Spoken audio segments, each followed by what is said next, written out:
Tengo en mis manos esta réplica de la bellísima Dama de Baza. Todavía desconocemos mucho de los íberos, el principal pueblo peninsular a la llegada de los romanos. Hoy nos acercaremos a sus guerreros, a sus diosas y sus príncipes. Bienvenidos a Arqueomanía.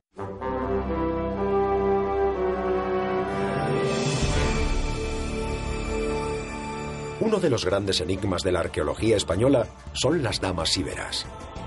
En 1971, en Baza, provincia de Granada, se descubrió una escultura policromada de una mujer. Vestía ropas de color y tras un primer examen, los expertos se percataron de la importancia del hallazgo. Pero se abría una incógnita fundamental. ¿Era la Dama de Baza una reina, una diosa o una virgen? Yo la vi. Fui allí porque yo estaba estudiando en Cástulo, me llamaron y me dijeron, ven mañana por la mañana. Y yo fui a dormir allí, a Baza, y al día siguiente fui a primera hora y yo vi a las viejecillas que creían que era la Virgen santiguarse ante la Dama de Baza y arrodillarse. Y se corrió la voz en el pueblo, que era la primitiva imagen de la Virgen, y hay una disposición del Ayuntamiento de Baza de que la Dama de Baza se lleve a la iglesia y se ponga al lado de la patrona. El Cerro del Santuario se sitúa frente a Baza. Está flanqueado por la vieja ciudad de Basti y por el Cerro Largo, una necrópolis íbera. En esta oquedad, hace 2500 años aproximadamente, se enterró en una gran tumba la escultura de la llamada Dama de Baza. La operación de traslado y descenso de la imagen no debió resultar sencilla, dado su elevado peso y el desnivel de unos 2 metros que tuvieron que salvar para colocar a la dama. Junto a ella se introdujo un ajuar de piezas de cerámica. La tumba fue sellada tras un ritual que se supone complejo y nunca se profanó. En 1971 se produjo su hallazgo. No fue un encuentro fortuito. Las circunstancias del hallazgo hay que marcarlas dentro de una excavación sistemática, es decir, no fue un hallazgo casual, no se trató de una remoción de tierra y que de pronto apareciese la estatua, sino que se llevaban ya 3 campañas de excavación. Realmente se empezó en el año 1968 y fue el 20 de julio del año 71 cuando se encuentra la dama. Es en sí una funeraria. Bajo el brazo derecho hay un hueco donde se depositaron las cenizas de una mujer joven. Todo eso está ya perfectamente documentado, que debía corresponderse con un personaje de la alta aristocracia de la ciudad de Basti. La excavación se llevó a cabo con los estándares de la época. Algunos datos muy relevantes, como la datación del enterramiento, no se efectuaron de manera científica, y hoy en día es casi imposible realizarla, ya que la tumba ha sido prácticamente destruida. Por el estilo artístico de la escultura, su creación se sitúa en el siglo IV a.C. La Dama de Baza con seguridad del cuarto, con seguridad absoluta, por una sencilla razón. Uno de los sistemas de datar pues son las monedas, pero en esta época no había monedas, pero había vasos griegos. Y entonces los vasos griegos hoy día están ya muy estudiados y se puede le dan a usted un trozo de vaso griego y dice usted esto es el 375 y es de fulanito de tal.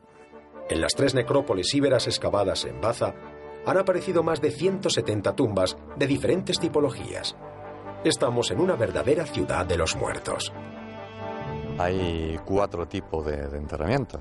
4 tipos de enterramientos que, curiosamente, la otra necrópolis que hay en nuestra espalda, en Cerro Largo, en el año 1800, el maestro escuela Pedro Álvarez Gutiérrez ya lo había también documentado, que se corresponden desde un simple agujero en el suelo, una pequeña fosa donde coge estrictamente la urna cineraria sin ajuar o con un mínimo ajuar, tumbas un poquito más elaboradas con una estructura de adobe y mortero, otro nivel ya superior, todo ello ligado, conforme va complicándose la estructura de enterramiento, también al ajuar que contiene, de tipo cistoide, como algunas que habéis podido ver, y en última instancia las grandes tumbas de cámara, como la 155 en la que apareció la dama, que tienen en torno a los 2 metros, 2 metros y medio de lado y otros tantos de profundidad. La ciudad de los vivos se situaba a escasa distancia sobre el Cerro Cepero, un promontorio que después presentaría una importante ocupación romana. La Basti Ibera se convirtió en ciudad estipendiaria de Roma, es decir, sujeta a tributos. Su papel estratégico como puente entre el Mediterráneo y el Alto Guadalquivir, fundamental en el comercio de mineral y en las importaciones orientales, permitió que se creara una élite dominante, una clase dirigente habitual en las ciudades íberas. Pero el problema arqueológico es que las necrópolis de Baza han sido expoliadas. Para hacerse una idea correcta de lo que pudo ser la ciudad íbera de Basti, debemos desplazarnos unos kilómetros al norte. Frente a la ciudad de Jaén, en una meseta de 6 hectáreas de superficie, un equipo dirigido por Arturo Ruiz está llevando a cabo la excavación sistemática de una ciudad íbera antigua. Pero Puente de Tablas alcanzó su esplendor en torno al siglo V. Los restos de su poderosa muralla nos dan la primera pista de la importancia del enclave. El equipo se está centrando en el estudio de un palacio. La ciudad estaba dirigida por una dinastía principesca. Sabemos que son aristócratas que se organizan a partir de un sistema de clientelas, de tal forma que la gente se va sumando al linaje del aristócrata casi por una vía de fidelidad y de adopción, y que precisamente, bueno, a cambio de eso le ofrece la posibilidad de darle armamento, de darle una parcela de tierra, pero la suerte para el príncipe es que en función del número de clientes va consolidando su papel como personaje poderoso. Es decir, quien le da la fuerza es el número de clientes que tiene. En este dibujo de trabajo realizado por el propio Arturo Ruiz se observa claramente el estilo del palacio. Actualmente puede identificarse la puerta principal, un patio distribuidor, las zonas públicas y reservadas y los restos de un santuario familiar. En su tiempo de apogeo, este palacio sería visible desde muchos puntos de los alrededores, marcando un lugar de poder, una verdadera sede real. La construcción de la ciudad de Puente de Tablas responde a un plan urbanístico perfectamente calculado. Los investigadores han descubierto, gracias a un sencillo reloj de sol, que la alineación de las calles y viviendas se hacía a partir del norte geográfico. También han calculado que los constructores de Puente de Tablas empleaban una proporción constante, una especie de sección áurea, a partir del triángulo. Los trabajos actuales se centran en la topografía del Palacio Real y en análisis arqueométricos de los materiales excavados. Gracias a las mediciones exactas que realiza el equipo, en la que se emplean las más modernas tecnologías, como el GPS, se podrá reconstruir virtualmente el Palacio de Puente de Tablas. En la actualidad, la tecnología y la ciencia permiten la obtención de un gran número de datos. Uno de los procesos más interesantes es la llamada flotación de materiales. El sedimento excavado se vuelca en cubos. A estos cubos se les añade agua. Al cabo de unos minutos, los materiales más ligeros, como las semillas y los carboncillos, flotan. Después, se extrae el agua de los cubos, vertiéndola en un tamiz, y el sedimento ligero se limpia con abundante agua. Es un trabajo agotador, ya que hay que tamizar miles de kilos de tierra. Una vez que se han decantado las semillas y los carboncillos, se trasladan al laboratorio del Centro Andaluz de Estudios Ibéricos, ubicado en la Universidad de Jaén. Allí se estudian al microscopio y se comparan con bases de datos. Este prolijo trabajo permite conocer el tipo de vegetación de la zona, lo que es muy importante para la reconstrucción del paisaje y su evolución en el tiempo. También es fundamental para conocer el tipo de producción agrícola. Llama especialmente la atención el empleo de un escáner en 3 dimensiones que permite la reproducción exacta de las piezas arqueológicas extraídas en las excavaciones. Todas estas tecnologías nos permiten acercarnos con mayor fiabilidad al pasado y así conocer mejor todos los detalles de la vida durante la antigüedad. El mundo íbero era un mundo de príncipes, diosas y damas misteriosas. Un mundo que cada día está mejor documentado. Este relieve se corresponde con la llamada danza bastetana, la danza ritual de los pueblos bajo el influjo de Baza. El relieve puede verse en el Museo de Jaén, junto a una impresionante colección de arte íbero. También pueden contemplarse las famosas falcatas íberas, monedas, cerámica autóctona y otra de clara influencia griega. Llama especialmente la atención una colección de exvotos. Pero sin duda, La escultura es la manifestación artística que más y mejor información nos da sobre las élites íberas. Como ha quedado constatado por diferentes estudios, la Dama de Baza sirvió de urna funeraria. Los íberos incineraban a sus muertos y luego los depositaban en jarrones de cerámica o dentro de esculturas. La Dama de Baza parece un caso aislado, pero dentro del Museo de Jaén encontramos una urna cineraria tallada en la piedra. Una loba abraza un arca en la que fue depositado un difunto. Su función es la misma que la de la Dama de Baza, pero su iconografía nada tiene que ver. La escultura de los conjuntos del Pajarillo o de Cerrillo Blanco nos muestra una élite, un conjunto de guerreros, de señores, que ocupan los más altos escalafones sociales. El bestiario de alguna de estas tumbas es sencillamente sobrecogedor.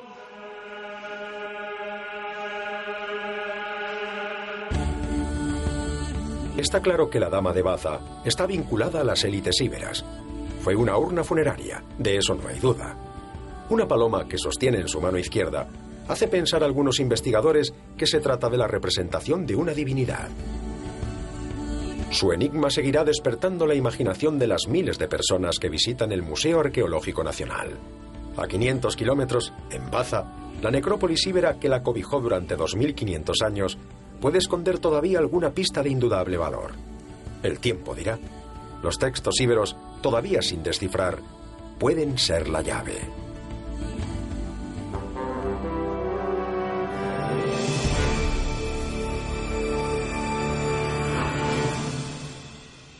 Yo soy medievalista porque me gusta la historia de las ciudades. Que es un mundo que nunca acaba, o sea que cada día cuando tú te levantas tienes que pensar en el artículo que estás redactando o el artículo que habías redactado ayer y decir, bueno, tengo que volver a escribirlo, tengo que volver a leer. O sea que es la fuente de un reflexionar de cada día. Es ser humilde, reconocer que podemos engañarnos, ¿no? Y eso, sobre todo ser humilde, quedarnos muy humilde, ¿no? Porque sabemos algunas muy pequeñas cositas del pasado, ¿no? Y la mayoría de las cosas no las conocemos, quedan bajo tierras.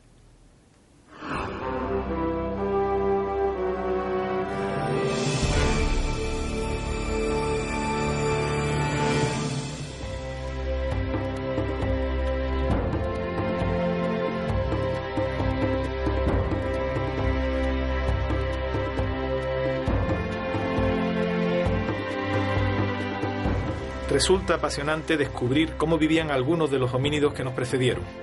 Atapuerca se ha hecho famoso, pero existen en España otros yacimientos de primera magnitud internacional.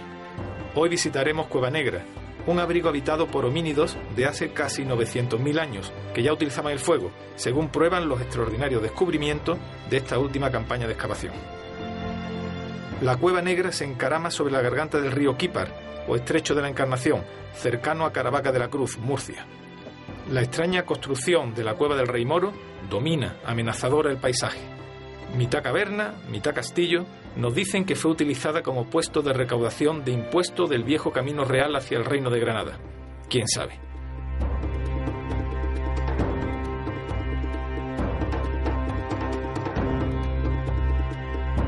En todo caso, Cueva Negra se encuentra en un lugar privilegiado en el que la historia se ha empeñado en condensarse.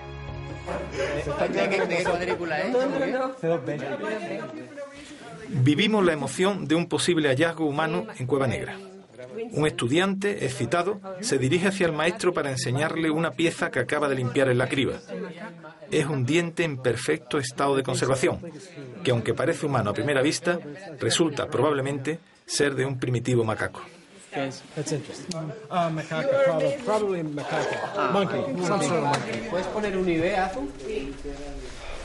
¿Es el macaque? ¿De qué tipo de mono? Macaco. Pero quizás es un poco grande para el macaco, ¿no? Aquí tenemos el problema, si puede haber o no Terropithecus. Pero prefiero no hablar de esto hasta que no tengamos datos más contundentes. También algunos macacos son grandes. No. Venga, vamos a meterlo en bolsa. have to take a picture of that later.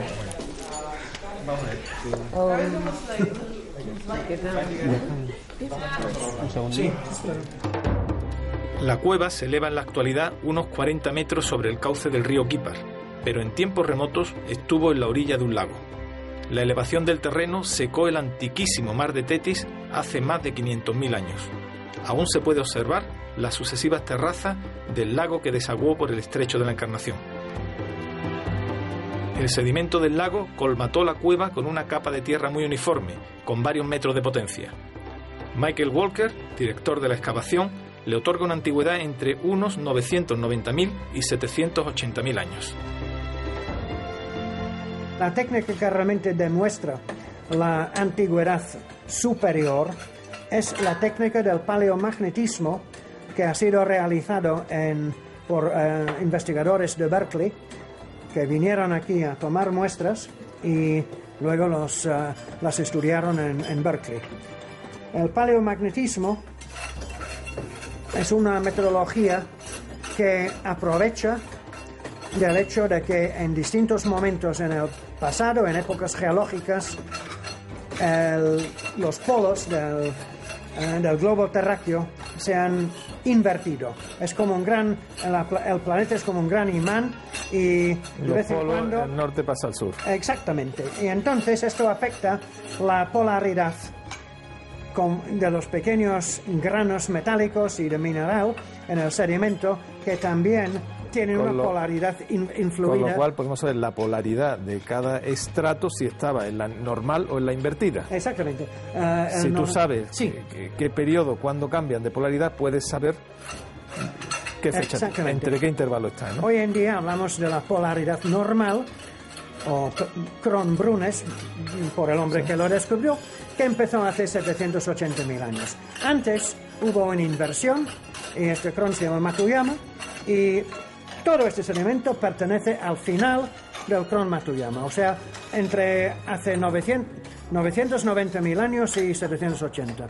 En términos redondos, unos 900.000 años. Estamos, pues, a finales del Pleistoceno superior, cuando el homínido que habitaba Europa entera era el conocido como Homo heidelbergensis, heredero de los Homo erectus que emigraron de África.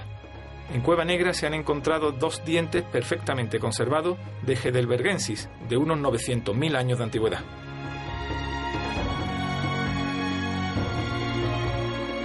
Cueva Negra arroja 2 importantes sorpresas.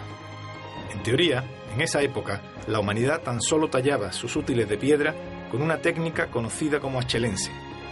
En Cueva Negra ha aparecido una formidable hacha de mano de este estilo, que con sus más de 800.000 años es la más antigua de todas las aparecidas en Europa. Tenerla en las manos produce una singular emoción que me acerca a nuestros ancestros. Al encontrar tallas mucho más evolucionadas, que implican una mayor habilidad y capacidad de abstracción de lo que hasta ahora le suponíamos, ya que se parece al estilo de talla musteriense que usaron los neandertales 600.000 años después. La industria de la Cueva Negra, de elementos pequeños, lascas pequeñas, tiene la particularidad de que tienen el filo retocado de forma muy fina para servir como implementos cortantes o punzantes, o incluso raspantes, como estas que se llaman babosas, porque parecen babosas de jardín. Todos son típicos normalmente del musteriense. Lo llaman musteroide porque se ocurre hace 800.000 años, cuando ya no se habla normalmente del musteriense. Los homínidos acumularon los restos de los animales que componían su dieta, sobre todo micromamíferos, aves y algunos animales grandes, como rinocerontes, ciervos gigantes o bisontes.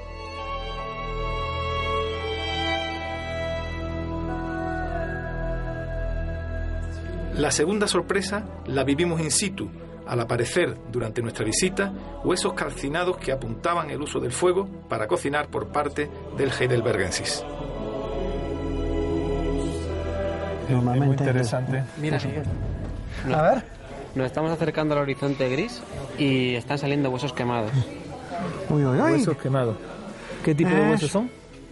Bueno, pudieran ser? Bien de micromamífero o de ave. Bueno, si están carbonizados, pudiera ser algo natural o puede ser claramente acción del hombre, ¿no? Muy bien. Pues evidentemente, yo creo que el hombre sí tenía el uso del fuego y aunque no tenemos hogares aquí, pues desde luego estamos viendo de vez en cuando huesos con características de haber sido quemado, y entonces esto es prueba de que el hombre estaba aquí y que estos huesos no están aquí simplemente porque algún carroñero o algún ave rapaz los ha depositado en la cueva.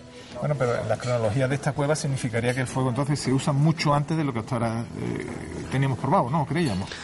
Posiblemente es uno de los yacimientos con testigos de fuego más antiguos de Europa. Porque hasta ahora más o menos era hasta 500.000 años donde se creía que había fuego, ¿no? 500 Sí, algo así, sí. Y esto significaría retroceder al menos 300.000 años. Y a mí no me sorprende, porque el hombre tenía que comer y estamos en un periodo interglacial ahora, pero en invierno aquí hace un frío, en aquella época, escarcha, heladas, en periodo interglacial. Así que... Por tanto, esta cueva nos permitiría afirmar que los homínidos, en aquel caso Homo heidelbergensis, ya manejaba el fuego hará unos 800.000 años. Sí, además sabemos que estaban en épocas frescas del año. Pero aún se necesitaban pruebas más concluyentes que confirmaran el uso del fuego. Los formidables hallazgos de esta campaña 2011 las han por fin proporcionado. En primer lugar, la presencia de huesos totalmente calcinados, o sea, la combustión total de los componentes orgánicos. Por eso tienen el color blanco, o casi blanco, un gris muy claro. Otros quizás todavía sin combustión total, pero esto es inconfundible. Luego, lo más espectacular, levantamos este pequeño bloque de sedimento sin saber que debajo iba a haber un pequeño bloque de sílex totalmente descompuesto por el calor. Como podemos ver aquí con estas pequeñas esquirlas partidas por el calor intenso, probablemente sobre 800 grados. Los descubrimientos de Cueva Negra nos permitirán iluminar uno de los episodios más desconocidos de nuestra evolución como especie. Hoy ya sabemos que el Homo heidelbergensis fue más hábil e inteligente de lo que habíamos pensado hasta ahora. Nos despedimos con nuestro pequeño homenaje a la ciudad de Lorca.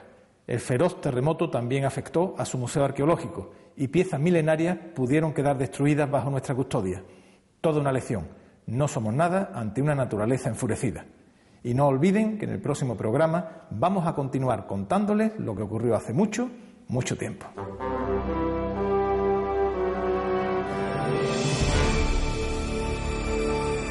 El 11 de mayo de 2011, la localidad murciana de Lorca sufrió una serie de terremotos originados por una falla. Los efectos fueron devastadores.